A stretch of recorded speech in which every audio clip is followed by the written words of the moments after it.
तो दोस्तों स्वागत है आप सभी का ASMC चैनल पे। तो आज के वीडियो में हम देखेंगे कि k इज़ इक्वल टू 1 क्यों होता है।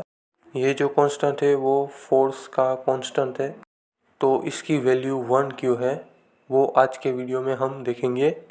हम ये भी देखेंगे कि force is equal to ma हम लिखते हैं, उसमें हम कांस्टेंट क्यों नहीं लिखते वो भी हम देखेंगे। और साथ में ये भी देखेंगे कि ये जो कांस्टेंट है उसकी वैल्यू 1 ही क्यों है। तो चलिए शुरू करते हैं।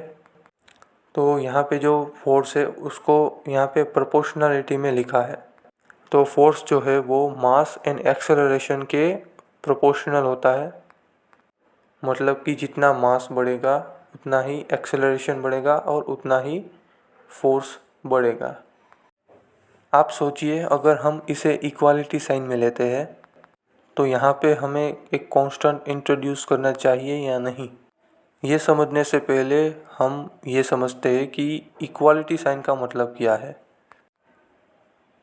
इक्वालिटी साइन का मतलब ये है कि कोई भी चीज़ जो है वो इक्वेशंस में लिखी जा रही है और इक्वेशन का एक नियम है, दोनों साइड जो होती है वो हमेशा इक्वल रहनी चाहिए। वो कैसे, मैं आपको समझाता हूँ। अगर किसी भी चीज़ को इक्वेशन में लिखना है तो आप क्या करेंगे, देखिए इसे मैं आपको एक एल्जेब्रिक एग्जांपल से समझाता हूँ। यहाँ पे अगर हम 6 लेते हैं तो उसके इक्वल में हमें एक कांस्टेंट चाहिए और एक वेरिएबल होना चाहिए, तभी हम इसे अलजेब्रिक इक्वेशन कहेंगे।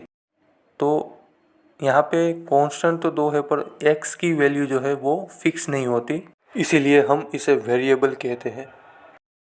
तो यहाँ पे 2 है कांस्टेंट और x जो है वो वेरिएबल है, यानी कि इसकी वैल्यूज़ फिक्स नहीं होती इसीलिए। तो हम यहाँ पे x की जगह पे क्या ऐसा रखें कि हमें 6 मिल जाए। तो देखिए यहाँ पे जो वेरिएबल है उसकी वैल्यू फिक्स है। हालांकि मैंने कहा कि फिक्स नहीं होती, पर कुछ इक्वेशंस ऐसे होते हैं जहाँ पे ये वैल्यू फिक्स होती है। तो अगर हम x इक्वल टू 3 लेते हैं तो यहाँ पे 6 की वैल्यू आ जाएगी। और दोस्तों ये हो गया इक्वेशन, दोनों साइड्स इक्वल, इसे हम इक्वालिटी कहते हैं। तो इक्वेशन क्या कहते हैं आपको अच्छे से समझ आ गया होगा। ये दोनों साइड्स अब इक्वल हो चुकी है। तो यहाँ पे फोर्स के केस में जो मास एंड एक्सेलरेशन है वो वेरिएबल की वैल्यू है, उसकी वैल्यू फिक्स नहीं होती, पर यहाँ पे एक कांस्टेंट भी रहता है दोनों साइड्स को इक्वल करने के लिए। अब ऊपर वाला एग्जांपल ले तो force is equal to mass into acceleration, पर देखिए यहाँ पे कोई कांस्टेंट नहीं है, तो ये इक्वेशन सही नहीं है। ये इक्वेशन ही नहीं है।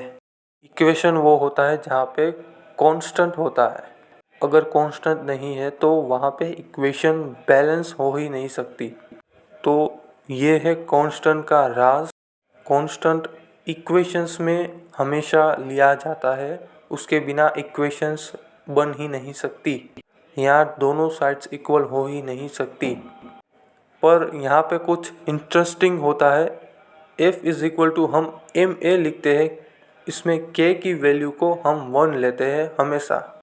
तो ऐसा क्यों है, इसे हम सिंपल लॉजिक से सॉल्व करने की कोशिश करते हैं। यहाँ पे मैंने लिखा force is equal to ma, तो फोर्स की वैल्यू 1 न्यूटन होगी। यहाँ पे k की वैल्यू हमें पता नहीं है, तो हम मास और एक्सेलरेशन की वैल्यू लिखते हैं जो कि है 1 kg into 1 metre per second square. तो अगर हमें यहाँ पे k की वैल्यू पता नहीं है तो यहाँ पे हम फोर्स की वैल्यू को ऐसे ही रखेंगे, पर यहाँ पे जो मास एंड एक्सेलरेशन है उसको हम दूसरी साइड पे भेजेंगे, जिससे कि हमें कांस्टेंट की वैल्यू मिले। और यहाँ पे जो सेकंड स्क्वायर है वो यहाँ से ऊपर की ओर चला जाएगा, यानी कि भाग से गुना की ओर चला जाएगा। तो ये 1 newton multiply by second square divided by 1 kg into 1 metre, ये इक्वल होगा k कांस्टेंट के। तो अब हमारे पास कांस्टेंट की वैल्यू है, पर यहाँ पे प्रॉब्लम है कि यहाँ पे हमने 1 न्यूटन को एज इट इज़ रखा है।